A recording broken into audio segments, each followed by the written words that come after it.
dreams get lost, feel the temperature rise. Baby, tell me one more beautiful lie. One touch and I ignite. Assalamualaikum warahmatullahi wabarakatuh dan selamat malam. Perkenalkan, nama saya Tri Setria Wahyu, NIM 1901242. Saya mahasiswa dari Siamkop Makassar.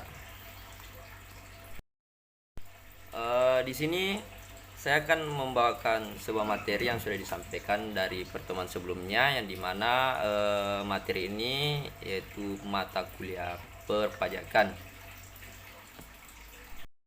Untuk materi pertama, yaitu di sini dijelaskan bahwa pajak penghasilan pasal 25 atau PPh pasal 25 merupakan besarnya angsuran PPh yang harus dibayar sendiri oleh wajib pajak setiap bulan pajak dalam tahun pajak berjalan. Ketentuan ini diatur dalam pasal 25 Undang-Undang Nomor 7 Tahun 1983 sebagaimana telah diubah terakhir dengan Undang-Undang Nomor 36 Tahun 2008 tentang pajak penghasilan.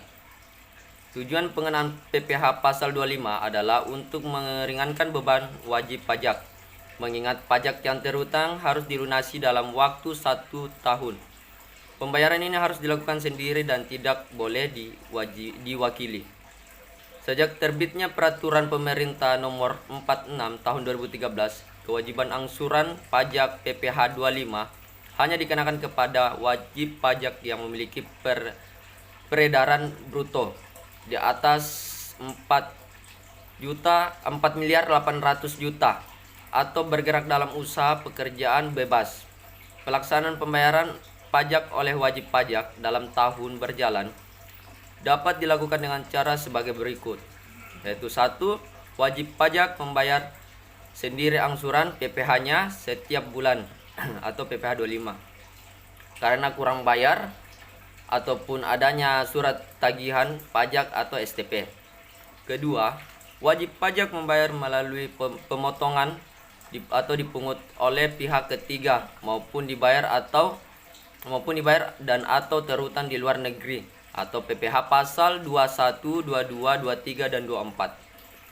Angsuran PPh pasal 25 tersebut dapat dijadikan sebagai kredit atau pengurangan pajak terhadap total pajak terhutang atas seluruh penghasilan wajib pajak pada akhir tahun pajak yang dilaporkan dalam STP atau surat pemberitahuan tahunan pajak penghasilan PPh. Dan untuk materi yang kedua, bahwa di sini dijelaskan pajak pertambahan nilai atau PPN dan pajak penjualan atas barang mewah atau PPNBM merupakan pajak yang dikenakan atas konsumsi daerah pabean yang merupakan jenis pajak tidak langsung. Pajak pertambahan nilai atau PPN dikenakan terhadap semua pertambahan nilainya dan dikenakan beberapa kali pada berbagai proses distribusi di daerah pabean untuk dipungut dan disetor oleh pihak lain atau pedagang yang bukan sebagai penanggung pajak tetapi ditanggung oleh konsumen akhir. Sesuai ketentuan tarif PPN adalah 5% kurang 10%, sedangkan PPNBM dikenakan tarif serendahnya 10% dan setinggi-tingginya 200%. Penyerahan atau impor barang yang tergolong mewah selain dikenakan PPN juga dipungut PPNBM yang hanya dilakukan 1 kali pada sumbernya, yaitu tingkatan pabrik atau pada saat impor barang kena pajak atau BKP dengan tarif yang disesuaikan dengan kelompok barang. Untuk materi yang ketiga, yaitu di sini dijelaskan bahwa ada 5 poin, yaitu poin pertama yaitu berisi tentang pengenaan pajak bumi dan bangunan atau PBB. Diatur berdasarkan Undang-Undang Nomor 12 Tahun 1994 tentang pajak bumi dan bangunan atau PBB adalah pajak yang bersifat kebedaan dalam arti besarnya pajak terhutang ditentukan oleh keadaan objek, yaitu bumi dan atau tanah dan atau bangunan. Keadaan subjek siapa yang membayar tidak ikut menentukan besarnya pajak. Poin kedua yaitu berisi tentang prinsip dalam pengenaan PBB adalah untuk menjamin kepastian hukum, keadilan dan kesederhanaan serta ditunjang oleh sistem administrasi perpajakan yang memudahkan wajib pajak dalam memenuhi kewajiban pembayaran pajaknya. Yang menjadi subjek pajak PBB adalah orang pribadi atau badan yang memiliki suatu hak memiliki, menguasai dan atau memperoleh manfaat atas bumi dan tanah dan bangunan.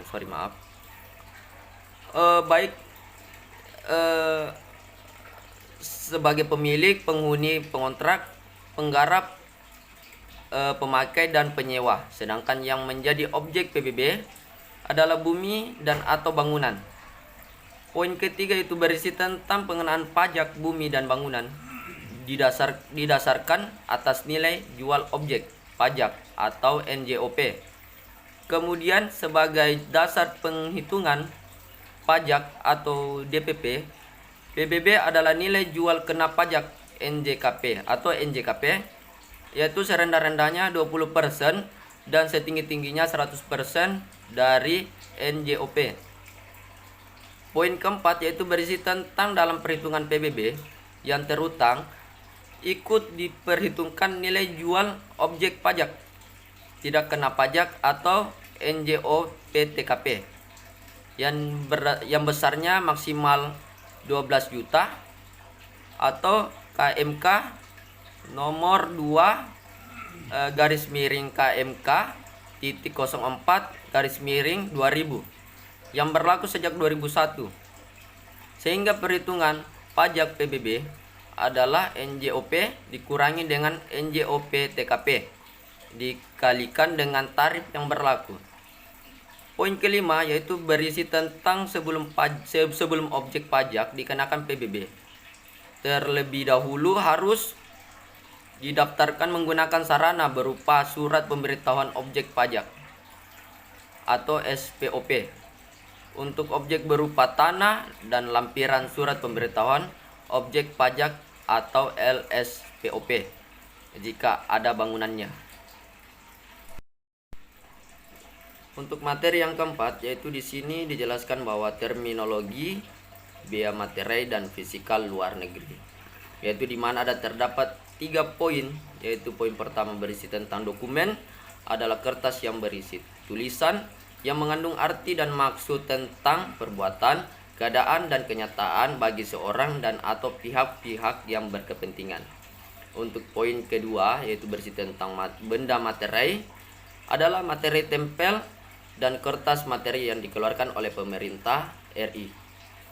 Untuk poin ketiga yaitu fisikal luar negeri adalah PPh yang wajib dibayar oleh setiap orang pribadi yang telah berusia 21 tahun dan tidak memiliki NPWP yang akan bertolak ke luar negeri, kecuali orang pribadi tertentu yang diatur dalam peraturan pemerintah.